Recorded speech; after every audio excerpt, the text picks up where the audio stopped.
मी दुर्गा. आपलं दुर्गाच किचन चॅनलमध्ये आपल्या सर्वांचं स्वागत करत आहे. सकाळची वेळ खूप गडबडीची असते. सकाळी लहान मुलांचा टिफिन, मिस्टरांचा टिफिन, आपला स्वतःचा टिफिन, याच्या नादात काहीतरी हेल्दी खायचं विसरून जातो ना.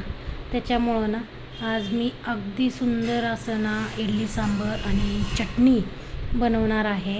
एकदम गडबडीच्या टायमामध्ये कसं झटपट आपल्याला हे बनवता येईल ना, हे मी तुम्हाला सांगणार आहे. आणि थोडंसं व्हिडिओमध्ये सगळं मेसी दिसेल तुम्हाला, पण काही हरकत नाही.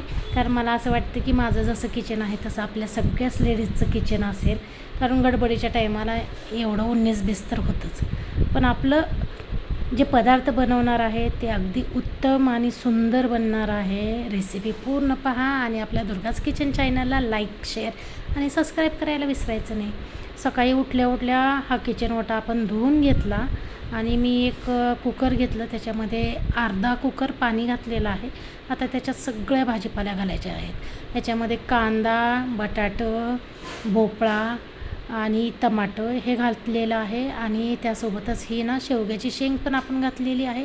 यासोबत तुम्ही ना गाजर घालू शकता किंवा शिमला मिरची घालू शकता. तुमच्या आवडीप्रमाणे कुठलाही भाजीपाला तुम्ही या सांबारमध्ये घालू शकता. आता सांबारसाठी ना मिक्स डाळीचा मी या ठिकाणी वापर करत आहे. तुम्ही या मिक्स डाळीप्रमाणेच वापर करा. या ठिकाणी याचं प्रमाण कसं घ्यायचं, 1 वाटी तूर डाळ, 1 वाटी मसूर डाळ, 1 वाटी मूग डाळ आणि हरभऱ्याची डाळ ना अर्धी वाटी घ्यायची. आणि त्यापेक्षा कमी 2 ते 3 चम्मच मी या ठिकाणी उडदाची डाळ घेतली आहे. उडदाची डाळ टोटली ऑप्शनल आहे. तुम्हाला जर आवडत असेल तर घाला, पण याच्यामुळे छान टेस्ट येते म्हणून आपण घालू.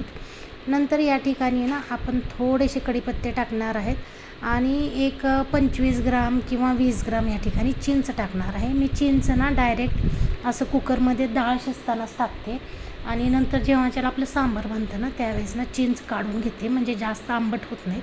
आता या डाळीला ना आपण एक 5 ते 6 शिट्ट्या देणार आहेत, जेणेकरून ना याच्यामध्ये हरभऱ्याची डाळ आहे त्याला शिजायला थोडासा वेळ लागतो. आणि जेवढं आपली डाळ शिजेल ना तेवढं छान एकजीव असं आपलं सांबार बनतं. आता याची छानशी उकळी आलेली आहे. आपण याचं ढक्कन लावून घेऊ, शिट्टी बाहेर काढूत आणि ढक्कन लावून घेऊ. आता याला 5 शिट्ट्या देऊन घ्यायच्या आहेत. चला तर आता या ठिकाणी ना आता माझी थोडीशी चहा प्यायची वेळ झालेली आहे. त्याच्यामुळे मी चहा बनवते. चहासाठी मी ना 1 कप भरून ना दूध घेतलं आहे. त्याच्यामध्ये 1 चमचा या ठिकाणी चहापत्ती आणि 1 चमचा मी साखर टाकत आहे. साखर जी आहे ना माझी ती ना म्हणजे अशी ब्राऊन अशी साखर आहे, म्हणजे पांढरी नाही आहे. हेल्दी साखर आहे ही. साखर अमूलची साखर आहे. अगदी उत्तम आहे किंवा छान लागते. आणि याचा ना जे साखरेमध्ये गोडपणा असतो तोही कमी आहे. या ठिकाणी आपण हे इडलीचं बॅटर बनवलेलं आहे. आता तर हे बॅटर कसं बनवायचं ते सांगते. प्रथम ह्या इडलीच्या बॅटरला पहा, अगदी फ्लफी झालं आहे आणि फुगून खूप वर आलं आहे, म्हणजे याचं फर्मेंटेशन अगदी योग्य झालेलं आहे. तर प्रमाणमध्ये काही जास्त डोकं लावायची गरज नाही. या ठिकाणी 4 ग्लासला राशनचं तांदूळ घेतला आहे आणि 1 ग्लास उडदाची डाळ घेतली आहे. ती सकाळी भिजत घातली आहे आणि संध्याकाळी 5-6 वाजता याला वाटून घेतलेला आहे. तर याच्यामध्ये ना माझा 1 ग्लास 250 ml आहे, म्हणजे पाव किलो त्याच्यामध्ये तांदूळ बसतं. म्हणजे याचा टोटली हे जे इडलीचं बॅटर होणार आहे ना ते कमीत कमी आपलं 1.25 ते 1.5 किलोचं होणार आहे. तर या बॅटरमधील ना मी थोडंसं बॅटर काढून ठेवते. याची ना मी नंतर डोसे बनवणार आहे. तर जेव्हा संध्याकाळी आपण 4 वाजता याला वाटूत ना त्यावेळेस ना हे ना जसा मोठा रवा असतो ना त्याप्रमाणे वाटायचं. जास्त फाईन बारीक करायचं नाही, नाहीतर काय होतं आपली इडली चिकट बनते. अर्धा चमचा या ठिकाणी आपण सोडा घातला. 1 ते 1.5 चमचा या ठिकाणी मीठ घालणार आहेत आणि या सोड्यावर आपण 2 चमचे तेल घालणार आहेत. कारण की सोडा पाण्यापेक्षा ना तेलात जास्त फुगून येतो आणि आपलं पीठ ना जास्त फुगण्यासाठी मदत होते. तुम्हाला दिसेलच लगेचच आपलं पीठ ना एकदम फुगून वर येईल. तर तुम्ही ही मस्तपैकी एक टिप आहे तुमच्यासाठी, तर ही टिप फॉलो करा तुम्ही. अगदी फसफसून असं आपलं पीठ बाहेर येतं. जेणेकरून पाण्यात जर आपण सोडा घालून याच्यात जर घातलं ना तर तेवढ्या प्रमाणात येत नाही. आणि दुसरी महत्त्वाची या ठिकाणी टिप आहे, तुम्ही हिमालयन मीठ किंवा पिंक सॉल्ट याच्यामध्ये घालू नका, कारण आपल्या इडलीचा आपल्याला एकदम परफेक्ट व्हाईट कलर ठेवायचा आहे. आणि दुसरं म्हटलं तर ना, ही इडलीचं पीठ ना आपलं आंबटही लागत नाही. जर कुणाला आंबटच खाऊ वाटत असलं तर या ठिकाणी जे मी पाणी घालत आहे ना, त्या ठिकाणी तुम्ही ना या ठिकाणी ताकाचा वापर करू शकता, किंवा असंच 2 ते 3 चमचे ना तुम्ही दही घालू शकता. पण आपलं पीठ कधीच आंबट बनत नाही. या मेथडनं तुम्ही जर बनवलं तर अगदी फसफसून आपलं पीठ इडलीचं वरी आलेलं आहे. मस्तपैकी आपला एकदम असा गोल्डन ब्राऊन चहाही तयार झाला आहे. आता ही इडली करत करत आपण चहा पिऊत, कारण की सकाळचं वेळ म्हटलं की असंच असतं, आपल्या लेडीजला स्वतःसाठी वेळ नाही भेटत, असंच ॲडजस्टमेंट करावी लागते. पण आपण आपल्या घरच्यांना काहीतरी हेल्दी आणि बेस्ट देतो असं वाटतं मला, म्हणून ठीक आहे वाटतं. आता एक इडली पात्र घेतलं आपण, त्याच्यात थोडंसं पाणी घातलं, 1 ते 1.5 ग्लास पाणी घातलं. आता याच्यामध्ये ना अर्धा लिंबाची आपण फोड टाकूत. हे माझा ना वाळलेला लिंबू आहे, मी नेहमी कुकरमध्ये किंवा याच्यामध्ये टाकण्यासाठी म्हणून त्या लिंबांचे वापर करत आहे. आता आणखीन एक महत्त्वाची टीप, या ठिकाणी आपण इडली पात्रांना ना तेल लावत नाहीत, आपण तूप लावत आहेत. कारण का, तुपामुळं इडली खाली चिटकत नाही, अलगद बाहेर येते, आणि तेलामुळं स्प्रेड होते इडली, तशी तुपामुळं ती होत नाही स्प्रेड. म्हणजे एक बॅटर जर असलं आपलं तर तेवढंच बसतं. नंतर तुम्हाला मी दाखवेनच, ज्यावेळेस ही इडली पात्रातून शिजून बाहेर येईल ना, त्यावेळेस तुम्हाला दिसेलच जास्त स्प्रेड होत नाही, तिथल्या तिथंच अगदी टम्म फुगल्यासारखी इडली होती आणि अलगद निघते. कारण तेलामुळं चिटकते, पण तुपामुळं चिटकत नाही. तर याच्यामध्ये आपण आता आपण इडलीचं बॅटर केलेलं आहे ते घालूत. आपण मस्तपैकी तेल लावून झालेलं आहे. बॅटर वाटताना थोडं पाणी घालत जावा. ज्यावेळेस आपण संध्याकाळी 4-5 वाजता बॅटर वाटत ना, थोडं पाणी घालून दोन्ही मिक्स करून एकत्र गरम ठिकाणी ठेवायचं. असं नाही की कुठं ठेवावं असं काही नाही, गरम ठिकाणी ठेवून जायचं. आणि जर हिवाळा जर असेल तर तुमच्याजवळ जर मायक्रोओव्हन असेल तर त्याच्यामध्ये ठेवा, किंवा मोठं गमेला असेल तर त्याच्यामध्ये थोडासा खाली कपडा टाका आणि त्याच्यात हे बॅटरचं पातेलं ठेवा आणि वरून एक कपडा टाका. आपलं पीठ छान प्रकारे आंबवलं जातं. हे ट्रिक आणि ही आणखीन एक टीप आहे आपल्या ह्या इडलीमध्ये. सगळं काही एकदम पटपट करत आहेत आपण, कारण टिफिनची वेळ होत आहे, टिफिन मला भरून द्यायचा आहे. या ठिकाणी तिन्ही आपण इडली पात्र लावून इथं ना एक 10 मिनटासाठी ठेवणार आहेत. 15 मिनिट या इडलीला ठेवण्याची गरज नाही, कारण ना जेव्हा आपण 15 मिनिट ठेवतो ना, तेव्हा ते रबरसारखं होतं, खूप चिवट अशी इडली होते. त्याच्यामुळं 10 मिनिट ठीक आहे.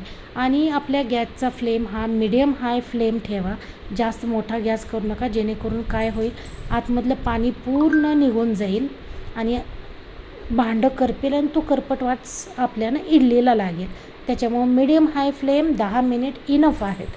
तर या ठिकाणी आता आपली इडली झालेली आहे, तुम्हाला मी दाखवतेच. अप्रतिम, मी सांगितल्याप्रमाणे थोडीही आपली इडली स्प्रेड झाली नाही, वरून फुगली आहे पण साईडनं बिलकुल स्प्रेड नाही झाली. हे तुपामुळं, आणि तुपामुळं अलगद ही इडली निघतेही. आता याला थोडंसं 5 मिनिट आपण थंड करूत आणि त्याच्यानंतर याला काढूत. आता आपली सांबारची तयारी चालू आहे.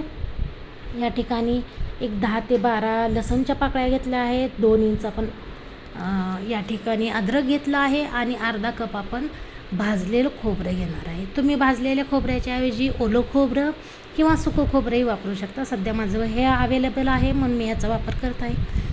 3 ते 4 मोठे डाव या ठिकाणी आपण तेल टाकणार आहे, त्याच्यात जिरे मोहरी टाकणार आहेत, आणि हे वाटण आपलं तयार झालेलं आहे. इडलीही इकडं थंड झालेली आहे. आता यावेळेस मात्र जो आपण चमचा वापरणार आहे तो थोडासा कार वापरायचा, आणि त्याला ना तेलामध्ये असं बुडवून घ्यायचं, जेणेकरून ना ही आपल्याला इडली काढायला मदत होईल.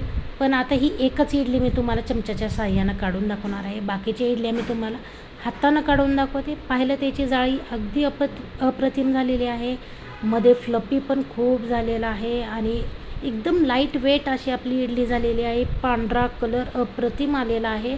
हे पहा, मी हातानंच आता ही इडली काढत आहे, चमच्याची गरजसुद्धा नाही. अगदी इझी निघते आणि चिटकतही नाही. याच्यातील तुम्हाला जाळीदारपणा दिसतच असेल. अगदी हलकी इडली झालेली आहे.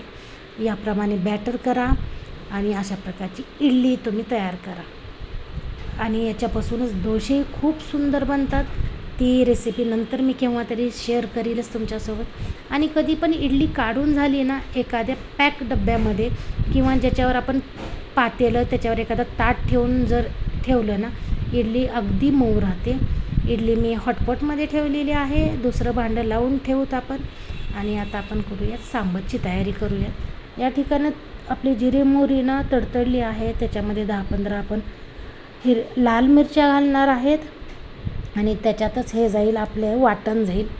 हे वाटण छान खरपूस ह्याच्यावर आपण तळून घेणार आहेत. अगदी खरपूस याला तळून घेणार आहे. आपलं हे सांबार ना कमीत कमी 3 लिटरचं आपलं सांबार बनणार आहे. आज आपण जास्त सांबार बनवणार आहेत. या ठिकाणी 4 ते 5 मोठे चमचे आपल्याला ना सांबार मसाला लागेल. सांबार मसाला कमी घालू नका, कारण का सांबार मसाल्यामुळंच आपल्या सांबारला टेस्ट येते. या ठिकाणी 2 चमचे ना मी बॅडगी तिखी लाल मिरची घालणार आहे, जेणेकरून कलर सुंदर येईल याचा. अर्धा चमचा हळद आणि चवीनुसार याच्यामध्ये आपण नंतर मीठ टाकणार आहे. त्याला छान तेलात परतवून घेतल्यानंतर एक अर्धा चमचा आपण या ठिकाणी ना धने जिरे पूड टाकणार आहेत. आणि या ठिकाणी आपण एक अर्धा कप याच्यामध्ये ना पाणी घालणार आहे, हे मसाला शिजवण्यासाठी, जेणेकरून याचा ना खमंग वास येईल आणि कच्चापणाही निघून जाईल. छानसं तेल आलं की आणखीन थोडंसं याच्यातमध्ये पाणी घालून ना आपण शिजवणार आहेत, जेणेकरून आपला मसाला अगदी थिक बनेल. जर आपण डायरेक्ट जर सांबारमध्ये जर मसाला टाकला ना, एवढा थिक बनत नाही. आता या ठिकाणी मी 30 साखर टाकणार आहे, 5-6 चमचे टाकणार आहे. जर तुमच्याजवळ जर गूळ असेल तर तुम्ही गूळच टाकू शकता. माझं गूळ नव्हता म्हणून मी साखर टाकत आहे. थोडीशी कोथिंबीर, म्हणजे आंबट गोडपणा अगदी अप्रतिम लागतो याचा. आता या ठिकाणी चला तर पाहूयात आपली कुकरमध्ये डाळ वगैरे शिजली आहे का. अप्रतिम शिजलेली आहे, खूप सुंदर दिसत आहे डाळ. आणखीन बबलिंग चालूच आहे. तर या ठिकाणी जेव्हा आपण डाळ गरगटणार आहेत ना, तर या ठिकाणी आपण ना शेवगा बाजूला काढणार आहेत. की जेव्हा आपण गरगटूत ना, त्याच्यामुळं शेवगा पूर्ण याच्यात गळून जाईल, म्हणून आपण बाजूला काढणार आहेत. आणि आता डाळ गरगटून घेणार आहेत. खूप छान डाळ शिजलेली आहे. या ठिकाणी अगोदर आपण शेवगा टाकला आणि आता ही डाळ टाकू. याच्यामध्ये एक पातेलभर, म्हणजे कमीत कमी अर्धा लिटर ना गरम पाणी आपण टाकणार आहेत, कारण हे सांबार खूपच घट्ट झालेलं आहे आपल्याला. आता गरम पाणी करायला ठेवून आपण नंतर याच्यामध्ये ना हे गरम पाणी ओतणार आहेत. छानसं आपलं सांबार तयार झालं आहे. अप्रतिम लागतं, टेस्ट तर विचारू नका. या ठिकाणी तुम्ही थोडंसं ना या ठिकाणी गरम मसाल्याचा पण वापर करू शकता आणि थोडीशी तुम्ही ना कसुरी मेथीही टाकू शकता. पण हे सांबार अप्रतिम आहे, ती ऑप्शनल आहे. आणखीन थोडी गार्निशिंगसाठी तुम्ही कोथिंबीर टाका. आता हे सांबार झालेलं आहे, इडली झालेली आहे. आता चटणीची तयारी. आत्तापर्यंतचा व्हिडिओ आवडलाच असेल तुम्हाला, आपल्या दुर्गाज किचनला लाईक, शेअर आणि सबस्क्राईब करा. हे आता ना आपण हे खोबरं घेणार आहेत. या ठिकाणी मी नारळच घेतलं होतं, पण ते नारळामधून असा खोबळा बाहेर निघाला. ओलं नारळ नाही राहिलं, ते हे चांगलंच सुक्कं नारळ झालेलं आहे. तरी आपण याचीच चटणी बनवणार आहे. आता या ठिकाणी रेशो कसा घ्यायचा, जर 1 वाटी आपण हे ओलं नारळ घेतलं तर अर्धी वाटी आपल्याला ना भाजलेले शेंगदाणे, त्याचे वरचे साल काढून घ्यायचे आहेत. सालासकट घ्यायचं नाही, नाहीतर आपली चटणी ना काळी बनते. हा रेशो. त्याच्यामध्ये 5 ते 6 लवंग टाकणार आहे. 2-3 इंच आपण ना या ठिकाणी दालचिनी टाकणार आहे. 1 इंच आलं टाकणार आहे. थोडंसं मीठ टाकणार आहेत. या ठिकाणी आपण तिखटपणासाठी हिरवी मिरची किंवा लाल तिखटाचा वापर नाहीत करणार. आपण याला मस्तपैकी ग्राइंड करून घेणार आहे आणि अप्रतिम अशी चटणी तयार झाली आहे. सांबार, गरम गरम इडली, गरम गरम सांबार आणि त्यासोबत ही अप्रतिम चटणी खूप सुंदर लागते. गडबडीच्या वेळेस अगदी झटपट होतं. नक्की ट्राय करा. आपल्या चॅनलला लाईक, शेअर आणि सबस्क्राईब करायला विसरू नका. गरम गरम सांबार, इडली गरम गरम आणि ही मस्तपैकी चटणी, आपल्या घरचे नक्की खुश होतील. ही रेसिपी नक्की करून पहा. थँक्यू.